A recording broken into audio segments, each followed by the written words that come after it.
59분인데요.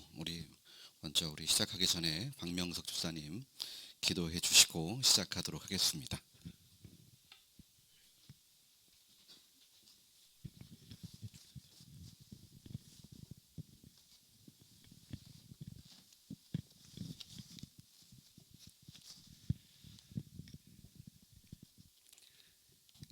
사랑과 은혜가 충만하신 하나님 아버지, 주님의 귀한 날 하나님께 예배드리고 이 시간 피택자 교육을 받게 하심을 감사드립니다. 또한 많은 고난과 어려움 가운데서도 하나님의 인도하심으로 광야길을 통과했던 이스라엘과 같이 코로나19의 위협 속에서도 하루하루를 하나님의 은혜로 살아가게 하심을 감사드립니다. 사랑 하나님, 깨진 그릇과 같은 저희들에게 찾아와 주시고 하나님의 자녀로 복된 삶을 살아가게 하심도 감사한데 이렇게 귀한 직분까지 맡겨주시니 너무나도 감사드립니다. 저희들 견고한 반석과 같은 믿음에서는 참된 직분자 되기를 원하오니 주님 도와주시옵소서.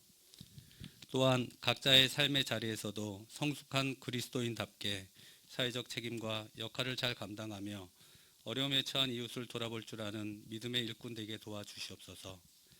맡은 자들에게 구할 것은 충성이라고 말씀하신 것처럼 저희들 충성스러운 직분자 되어 성도를 섬기며 사랑으로 화목해 하여 주의 몸된 교회인 새성남 교회를 견고히 세워가는 능력을 더하여 주시옵소서. 이 시간 피택자 교육을 위하여 세우신 강사 목사님을 통하여 하나님의 뜻을 발견하는 귀한 시간 되게 하여 주시옵소서. 예수님의 이름으로 기도드립니다. 아멘.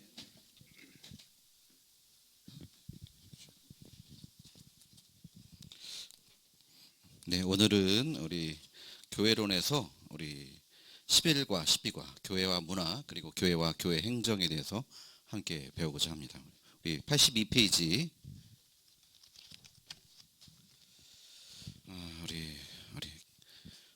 좀 주제들이 좀 무겁습니다. 교회와 문화, 교회와 교회 행정. 그러니까 저도 무겁고 내용들도 좀 무겁다는 느낌이 들었는데 좀 가볍게 좀 하도록 하겠습니다.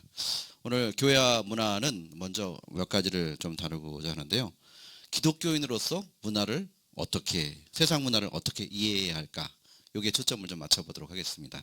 그래서 세 가지로 볼 건데, 먼저 문화는 무엇이며, 두 번째 세상 문화는 무엇이며, 세 번째 기독교인으로서 어떤 태도를 가져야 하나, 이 세 가지만 다뤄보도록 하겠습니다. 자, 우리 문화라고 하면 영어로 컬처라고 하죠. 컬처라는 말은 원래 이 경작이나 재배 이런 것들을 뜻하는 라틴어 컬투스라는 것에서부터 왔습니다. 그러니까 어떤 자연 상태에서 인간의 어떤 힘이 들어가서 뭔가를 만들어내는 그런 행위, 이거를 문화라고 합니다. 딱딱하게 듣지 마시고 떡 드시면서 들으셔도 됩니다. 네, 괜찮습니다. 하면 되고요. 문화는 참 다양하게 나타나죠. 사람들이 무슨 자연 상태에서 농사를 지어서 어떤 소산물들을 생산해내는 어떤 농업 문화, 그다음에 철 같은 것들을 또 생산해서 뭔가를 만들어내서 철강 산업 문화, 이런 문화들이 있지 않습니까? 그 외에도 음식 문화, 그다음에 신세대 문화, 나라별로 한국 문화, 미국 문화, 일본 문화, 참 다양한 모습들로 문화라는 모습들이 드러나게 됩니다. 요즘은 이제 한류라는 그런 문화가 굉장히 유명하죠. 그래서 온 세계에 이 한류가 많이 퍼져서 한국이 큰 대우를 받고 있다고 합니다. K-드라마, K-뮤비, 그다음에 K-영화, K-팝, K-음식 이런 것들 굉장히 유명해서요. 요즘은 어디를 가든지 한국 사람들 하면 굉장히 환영을 받는다고 해요. 특별히 유럽 같은 데를 가면요. 요즘은 입국 심사도 안 하고요. 그냥 한국인이다, 한국 여권 갖고 있다 그러면 그냥 통과, 이렇게 하는 나라들도 많이 있습니다. 그래서 중국 사람들이나 일본 사람들이 좀 항의할 때가 있대요. 왜 저 사람들은 그냥 통과시키냐고 막 화를 내고 막 따지는데, 그 정도로 지금 대우를 받고 있는 것이 우리 한국 문화입니다. 그래서 특별히 가장 큰 문화의 중심지, 가장 큰 문화시장이라고 하는 미국에서도 우리 한국 문화가 굉장히 유명해졌죠. 아카데미 상도 받고, 며칠 전에는 미국의 가장 최대 큰 시상식, 오히려 아카데미 시상식보다 더 크다고 하는 에미상에서 M이상이 좀 이상한데 M이상에서 예, 오징어 게임 그런 드라마로 우리 육관왕을 받게 되었죠. 그 정도입니다. 이렇게 문화는요, 참 여러 가지 다양한 부분에서 영향을 끼칠 수 있습니다. 옛날에는 저희 어릴 때만 해도 이 기독교 문화, 교회 문화가 세상을 좀 주도하듯 했는데 요즘은 이제 완전히 역전돼서 교회 문화라는 건 거의 잘 보이지 않는 듯하는 그런 모습들을 볼 수가 있습니다. 자, 이게 문화라는 것인데 그렇다면 두 번째로 세상 문화라는 것이 뭘까? 여러분들 사실 이 세상 문화라는 이 단어는요, 자주 잘 쓰이는 단어가 아닙니다. 종교적인 문화권에서 이렇게 쓰이는 단어가 있는데요. 믿지 않는 아이들한테 너 세상 문화가 뭔지 아냐라고 물어보면요, 모른다고 합니다. 그게 뭐예요? 이렇게 말해보죠. 근데 대충 이게 생각해 보더니 의미는 대충 알 것 같은데 그런 단어는 들어본 적 없다라고 말을 합니다. 그러니까 안 쓴다고 하죠. 예. 그렇다면요, 우리 세상 문화를 어떤 관점을 갖고 이렇게 정의를 내릴 수밖에 없는데 기독교적인 관점으로 세상 문화를 뭐라고 정의해야 할까? 예, 뭐라고 정의하면 좋겠습니까? 바로 하나님 없는 문화, 하나님이 없는 사람들의 문화, 이거를 세상 문화다라고 말할 수 있겠습니다. 그 문화에 하나님이 들어있다면, 하나님이 있다면 그것은 하나님 기독교의 문화라고도 볼 수 있겠죠. 그래서 이제 이 기독교에서 세상 문화라고 할 때는요, 또 더 세분화가 됩니다. 말하는 사람의 기호가 좀 들어가요. 그래서 만약 옛날에 이게 CCM이라는 단어 들어보셨습니까? CCM? 처음 들어봤다. CCM이라고.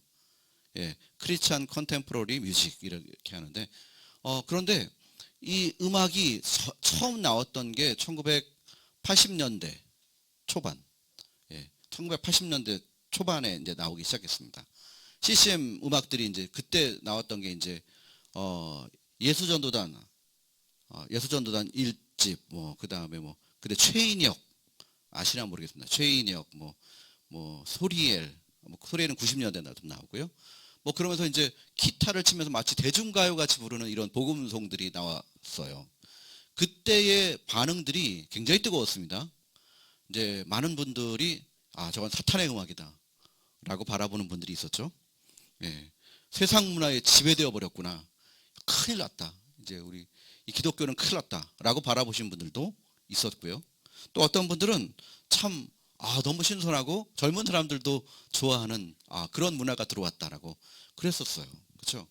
여러분들 어렸을 때 만약에 신앙생활 오래 하셨던 분들은요, 교회 강당에서 기타를 친다, 드럼을 친다, 큰일 나는 일이었습니다. 그런데 요즘은 발표도 하고 댄스도 하고 다 하지 않습니까?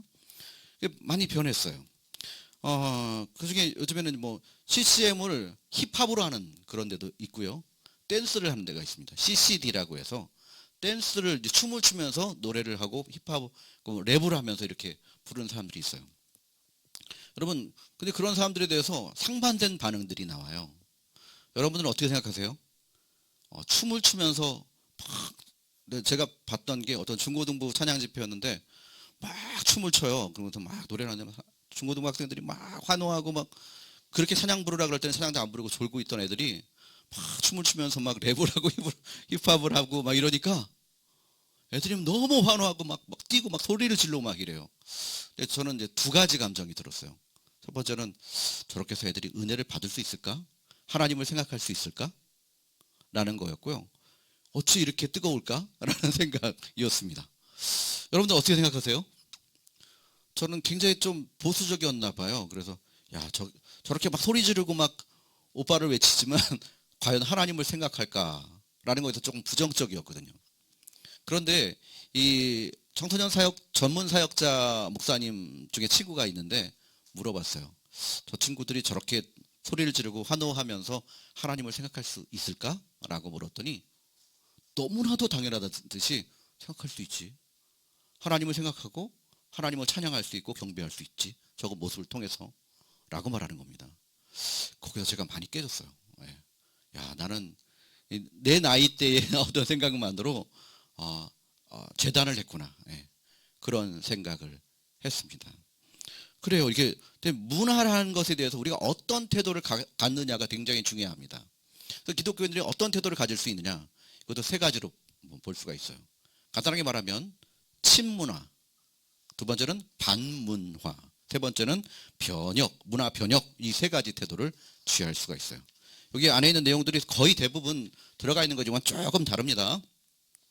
첫 번째, 이게 친문화라는 것은 뭐냐면 문화를 무조건적으로 수용한다는 거예요. 예, 아시겠죠? 어렵지 않죠? 반문화란 뭘까요? 뭘까요?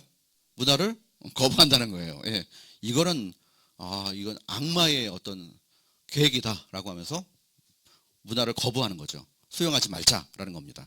세 번째, 문화 변혁이라는 것은 뭘까요? 그것은 문화를 기독교적으로 바꾸자라는 말입니다. 이해가 되시죠? 예, 뒤에 중간중에 나오지만 거의 대부분이 똑같은 내용입니다. 이해를 돕기 위해서 하나의 어떤 문화 형태를 제시해 보면요, 특히 이제 랩이라는 부분이 있어요. 우리 이제 중고등부 이제 발표회 같은 거 할 때 보면 랩을 많이 해요. 근데 여러분들 랩에 대한 부분들을 좀 한번 물어볼게요. 친문화적인 교회는 요즘 랩이 대세니까 교회 안에도 랩을 도입해야 된다 라고 그렇게 주장할 수도 있고, 반문화적인 기독교인들은 안 된다, 그거는 말도 안 된다, 그건 마귀가 하는 짓이다 라고 말할 수 있겠죠.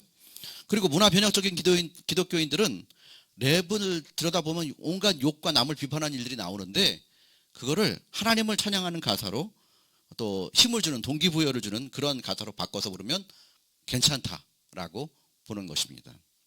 여러분들의 생각은 어떠십니까? 예. 여러분들의 생각은 친문화적이십니까? 반문화적이십니까? 아니면 문화 변혁적인 생각이십니까? 예전에 그 7년 전인가 BY라는 가수가 나와서 쇼미더머니에서 우승을 하고, 예. 근데 그 친구의 가사 중에는 신앙 고백의 가사들이, 그리고 성경적인 가사들이 나와서 굉장히 그 센세이션을 일으켰어요. 예. 많은 사람들이 그렇게 막 예수쟁이 티내냐 그런 사람들도 있었지만, 대부분 교회를 안 다니는 사람들도 BY를 인정하고 또 하나님에 대한 얘기들을 들어보게 되는 그런 계기가 됐었던 적도 있습니다. 이렇게 달라요. 사실 이외에도 너무 많은 예들이 분명히 있을 것입니다. 여러분은 어떤 모습으로 받아들일 것이냐, 되게 중요한 것인데요. 성경에서 바울이라는 사람도 어떤 일들을 했었는데, 전도를 할 때 이 바울의 입장이 어떤 입장이었는지 한번 생각해 보세요. 친문화적일까? 반문화적일까? 문화변혁적일까? 자, 바울이요, 아덴이라는 도시에 갔어요. 아덴이라는 곳은 아테네입니다. 가서 아레스바고라는 곳에 어떤 연설도 할 수 있는 그런 곳인데, 거기서 유대인들 또 그리스 사람들의 입장에서 우상을 소개해요. 자기의 우상을 소개해요. 그곳은요, 철학과 문화의 중심지이기도 하지만 어떤 우상들도 만연했어요. 그래서 가다 보면 제단들이 있는데 뭐라고 써 있냐면, 그 위에 알지 못하는 신에게 뭐 이렇게, 그 신을 위한 제단 이런 것들도 있었어요. 근데 사도 바울이 거기서 또 장점은 뭐냐면, 그곳 이 아덴에서는요, 여러 가지 사상들이나 철학들을 발표할 수 있었어요. 근데 그거를 들어보고 조사하고 새로운 사상이 괜찮다 그럼 받아들이고, 아니면 거부하고, 이러한 어떤 모습들이 있었는데, 그것을 이용해서 그들이 생각하는 우상인 예수님을 소개합니다.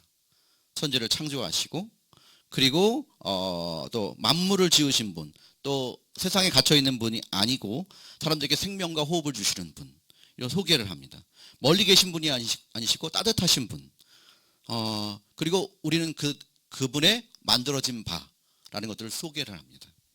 이게 이런 얘기들을 쫙 만물을 찾아보면 더듬어서 하나님의 손길을 느낄 수 있다, 이런 내용의 어떤 복음을 전파하는 것이죠. 바울은 여러분들 문화에 대해서 어떤 태도였던 것 같습니까? 친문화, 반문화, 문화 변혁, 어떤 것일까요? 네? 어떤 것일까요? 반문화요? 제가 잘못 설명드렸나요? 네. 네. 바울은 문화 변혁적인 그런 내용의 말을 했던 것입니다. 왜 그러냐면, 이 어떤 그들의 문화를 이용해서 하나님을 소개한 거예요. 예. 근데 이것은 어떻게 보면 오늘날의 우리 한국 교회도 마찬가지인 것 같습니다. 어떤 세상 문화라고 말하기보다도, 생각해 보세요. 여러분들 성경을 보면요, 악기를 만든 사람이 나와요. 최초의 악기를 만든 사람, 그죠? 최초의 기구를 새로 만든, 여러 기구를 만든 사람도 나와요. 그렇게 따져보면 모든 것의 기원은 하나님 아닙니까? 근데 그것을 하나님 없는 문화가 아니라, 하나님이 없는 사람들의 문화가 아니라 하나님이 들어가 있는, 하나님이 기준이 된, 성경이 기준이 된 그런 문화로 그 문화들을 사용할 수만 있다면, 그렇다면 교회 안에도 또 많은 믿지 않는 이들에게도 기독교 문화를 전하기에 조금 더 우리가 생각해 볼 문제들이 많지 않은가 생각해 볼 수가 있습니다. 여러분 많이 겪어 오셨겠지만 교회 신앙생활 오래 하신 분들은 이 CCM 가수들 여러분들 CCM 가수들 아는 분들 계세요? 아는 분들 있으세요? 있으세요? 없으세요? 예. 한번 좀 보시면 좋겠습니다. 예. 예. 그래서 제가 중고등부 맡고 있을 때도 많이 좀 깨졌는데 세상 문화도 좀 가요도 좀 알고 그래서 좋은 것들도 소개를 하면서 그 가운데 있는 하나님의 어떤 뜻, 마음들을 전하는 그런 모습들도 있을 것입니다. 이게 교회와 문화 중에서 어떤 크리스찬의 문화를 소개하는 부분이라고 말할 수 있을 것 같습니다. 제일 중요한 것은 하나님 없는 문화가 아니라 하나님이 기준이 된 문화라면 저는 문화 변혁적인 그런 태도로 받아들일 수 있다. 그렇게 얘기하고 싶습니다. 자, 이번에는 우리 12과로 넘어가 보겠습니다. 교회와 교회 행정. 여러분, 교회와 교회 행정은 좀 딱딱하다고 느낄 수 있지만 되게 중요한 내용이고요. 여러분들에게 있어서 항전직으로서 내가 항전직으로 무슨 일을 해야 될까? 이런 것에 대한 내용이 잘 들어와 있어요. 제가 여러 가지 강의도 들어보고 이쪽 저쪽 찾아봤는데 이 책에 나와 있는 내용이 가장 좋습니다. 예. 간단하고 너무 잘 돼 있어요. 그래서 조금씩 읽어가면서 한번 보도록 하겠습니다. 먼저 1번 93페이지에 교회 행정이란 무엇인가? 첫째 줄을 보면 교회 행정은 전체 목회를 성취하기 위하여 교회를 인도하는 데 관련된 교회 지도자들의 활동을 말한다. 교회 지도자들은 여러분들입니다. 아시겠죠? 예. 교회 지도자들이 어떤 교회를 인도하는 데 관련된 또 목회를 성취하는 데 위해서 활동하는 그것을 교회 행정이다라고 말합니다. 예전에는 교회 행정하면 왠지 무슨 주보를 만들고 문서 작성하고 그 정도로 이해됐지만 그 정도가 아니고요. 교회 행정은요. 계획부터 진행 그리고 어떤 결론을 내리고 새로운 계획을 세우는 거. 그리고 그 외에도 예배와 신방과 전도와 부서 활동 모든 면에서 다 통틀어서 다 들어갑니다. 그래서 교회 행정은 교회 모든 부분들이 교회 행정이라고 말할 수 있겠어요. 그런데 이제 일반적으로 교회 행정은 목회자에게 있어서 가장 어려운 업무이기도 하고요.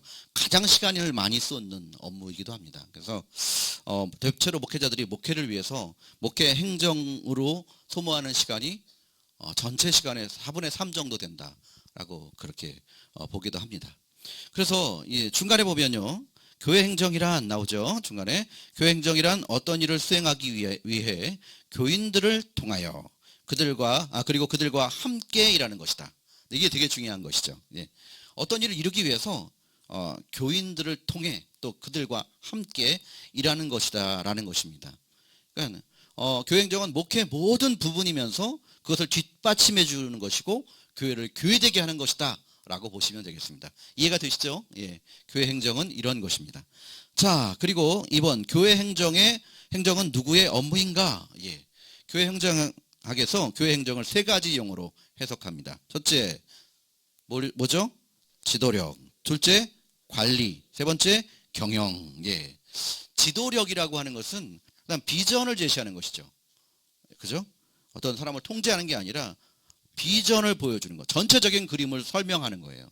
이게 굉장히 중요합니다. 어떤 단체든 비전과 어떤 전체적인 그림을 통해서 어떤 모델을 만들어주는 것. 이게 굉장히 중요하죠. 이게 지도력입니다. 두 번째 관리라는 것은요. 어떤 것을 계획하고 감독하는 거. 이를 말하는 것입니다. 세 번째 경영이라는 것은 보조하는 것이고 능률을 향상시키는 것이다. 어렵지 않죠? 예. 이렇게 볼 수가 있습니다. 그래서 이 3가지 용어로 볼 때 지도력은 목회자의 업무고 그리고 관리는 장로의 업무고 그리고 그다음에 그 경영이라는 것은 우리 안수 집사님들 그리고 권사님들의 일이라고 볼 수가 있습니다. 하지만 모든 것이 또 같이 되어갈 수도 있어요. 그래서 전체적인 모든 부분들의 특정한 개인의 업무가 아니라 모든 직분자들의 업무다 이렇게 보시면 되겠습니다. 이 조화를 잘 이루어야 되는 거죠. 그러니까 이런 부분들을 잘 생각해 보시면 되겠습니다. 자, 3번 넘어가 보겠습니다. 교회 행정의 성경적 근거. 행정이라고 되어 있죠. 교회 행정이 일반 행정과 다른 점이 있어요. 그것은 뭘까요? 교회 행정은 교회라는 그런 장소에서 이루어지는 것이고요. 또 그 근거를 성경에 두어야 한다는 것입니다. 그렇죠? 너무 쉽죠? 예. 교회 행정은 교회라는 장소, 또 성경의 근거를 둬야 한다라고 합니다. 그 근거로 구약과 신약의 한 예씩 들어줍니다. 우리가 성경은 거기를 읽지 않았지만 출애굽기 18장과 사도행전 6장의 내용이 나옵니다. 출애굽기 18장을 보면요, 모세가 이스라엘 백성을 이끌고 이제 광야를 이렇게 지나갈 때 거의 남자만 거의 60만 명, 그러니까 뭐 총 따지면 한 200만 명은 되지 않을까 싶은데요. 그 성인 남자만 60만 명이었으니까요. 근데 이 모세가 너무너무 힘들었던 거예요. 왜냐하면 그 200만 명이나 되는 사람들 가운데 너무 얼마나 갈등이 많고, 예, 많은 어려움들이 있겠습니까? 다툼도 있을 테고 의견 조정이 필요한데, 이런 문제가 생길 때마다 모세한테 와서 이걸 해결해 달라고 하는 거예요. 생각해 보세요. 한두 사람이 와가지고 말을 해도 머리 아픈데 그 수많은 사람들이 와서 이것을 해결해 달라고 하니까 얼마나 힘들었겠습니까? 또 모세가 새벽부터 그냥 밤까지 그것 때문에 아무것도 못하는 거예요. 업무 과중이죠. 그때 그 모습을 보고 모세의 장인이었던 이드로가 그렇게 하지 마라. 그리고 덕망이 있고 또 제덕을 겸비한 사람을 좀 뽑아라. 그래서 천부장은 1000명을 다스리는 사람, 그다음에 100부장, 50부장, 10부장 이런 사람들을 세워서 지파별로 세워서 그들이 재판하도록 하라. 그들은 그 정도 할 수 있는 것이고, 정말 어렵고 힘든 문제만 모세에게 와서 그렇게 재판을 받도록 그렇게 한 것입니다. 그 말이 옳다 싶어서 베드로가 그렇게 세운 거죠. 1000부장, 100부장, 50부장, 10부장을 세워서 그들이 재판하게 하니까 백성들이 참 만족하고 그리고 좋았다라는 것입니다. 그렇죠. 이게 참 지혜인 거죠. 지도자가 혼자 일하라는 것은 잘못된 겁니다. 사람들을 세우는 게 중요한 것이죠. 이 행정은 이런 세우는 것이죠. 사도행전 6장에도 초대교회가 당한 어떤 문제들이 나옵니다. 그 문제는 뭐냐면 하루에 막 수천 명씩 이렇게 막 전도돼서 오니까 이 교회라는 단체에서 여러 가지 문제들이 생기는 거예요. 그 중에 히브리파 기독교인, 또 헬라파 기독교인, 이게 이방과 유대인들이 섞여 있다 보니까 그 가운데서 문제가 생기기 시작한 거예요. 무슨 문제냐? 교회 안에서 이제 구제를 하는데 매일매일 구제할 사람들을 대상을 정합니다. 근데 그 중에 구제 대상 중에는 고아와 과부, 나그네 이런 사람들이 있잖아요. 그런데 특별히 이제 과부의 구제 대상을 정할 때 히브리파 사람들만 이렇게 거의 그 위주로 이렇게 구제 대상이 정해지고, 헬라파 사람들은 자꾸만 제외되는 거예요. 그러니까 불만이 나올 수밖에 없죠. 그래서 이제 이 문제를 해결하기 위해서 이제 이 12제자들이 말하는 것입니다. 정말 성령 충만하고 칭찬받는 자 7집사를 세우게 됩니다. 7집사의 이름은 나중에 보십시오. 스빌분이 디반이라고 해서 이렇게 한자만 떠서 이렇게 하시면 되는데, 그분들을 세웠어요. 그래서 그들에게 안수하여서 그들에게 구제 일을 감당하도록 하고 이런 나눔의 일, 교회 일들을 감당하게 했어요. 그리고 사도들은 복음 전하는 것과 말씀 전하는 것과 기도하는 일에 전념하리라 라고 해서 아주 평안해지고, 그리고 교회는 날로 부흥되었고 믿지 않던 제사장들도 그리스도를 믿게 되었다, 이런 내용입니다. 이게 행정이라는 거예요. 이게 무슨 말이냐면 이게 성경적인 근거인데, 구약과 신약에서 제일 먼저 이게 문제가 됐던 것은 사람이 많았다는 문제입니다. 사람이 너무 많아서 행정적으로 뭔가 좀 정리를 해야 될 필요가 있었다라는 것입니다. 사람이 많지 않으면 별로 큰 문제가 생기지 않는데 사람이 너무 많으니까 지도자가 업무 과중에 빠졌다는 것입니다. 그런데 업무 과중의 문제뿐만 아니라 이 업무 과중은 어디까지 연결되냐면 진짜 해야 될 일을 뒤로 미루게 되는 문제가 생기는 겁니다.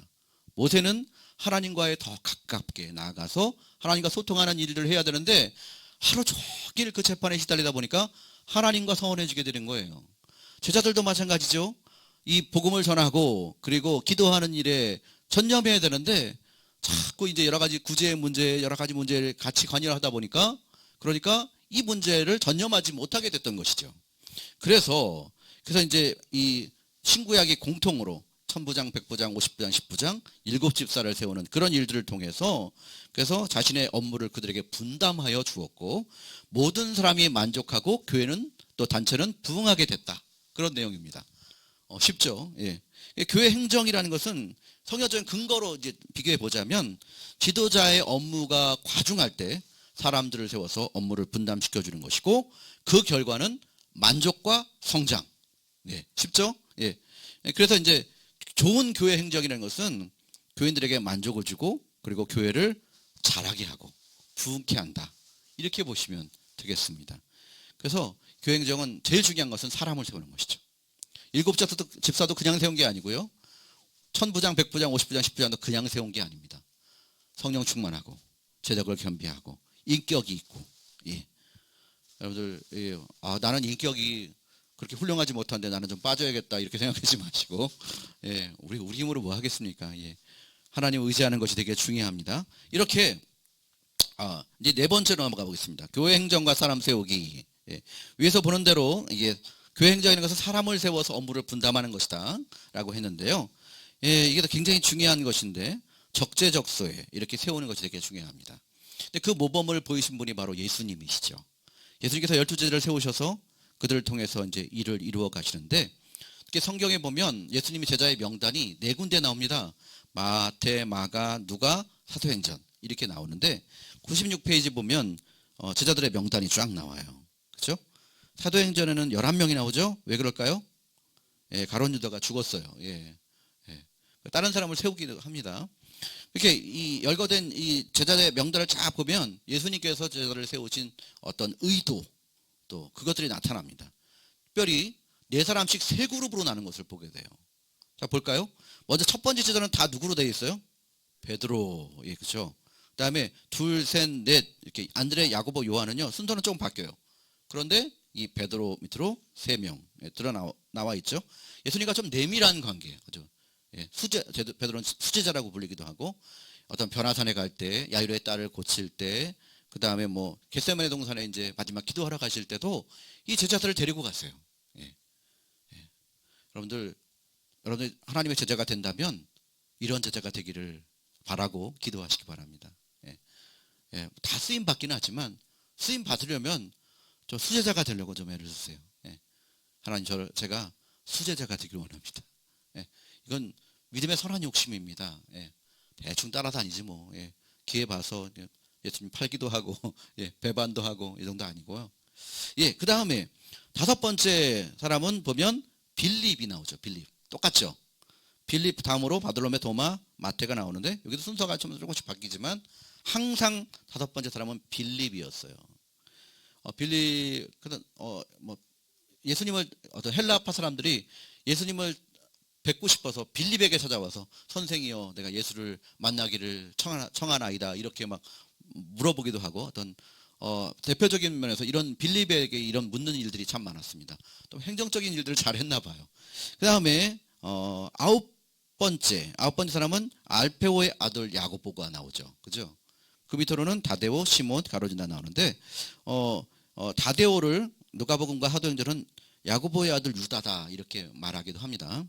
그렇게 나와 있어요. 이렇게 세 분류로 나눠서 어떤 일들의 경중을 주기도 하고 그러면 다양한 분야에서 일할 수 있도록 했습니다. 그래서 어떤 뭐 우리 모두가 다 베드로나 안드레, 야고보, 요한이 되는 것이 아니고요. 또 충실한 자에게 충실한 것을 맡기시고 누구에게는 5달란트, 누구에게는 2달란트, 누구에게 1달란트를 맡기세요.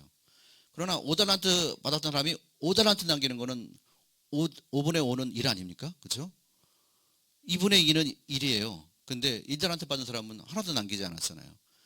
만약 그가 1달란트 남겼다고 하면 그 사람도 똑같이 하는 주님께서 주인이 칭찬했을 거예요.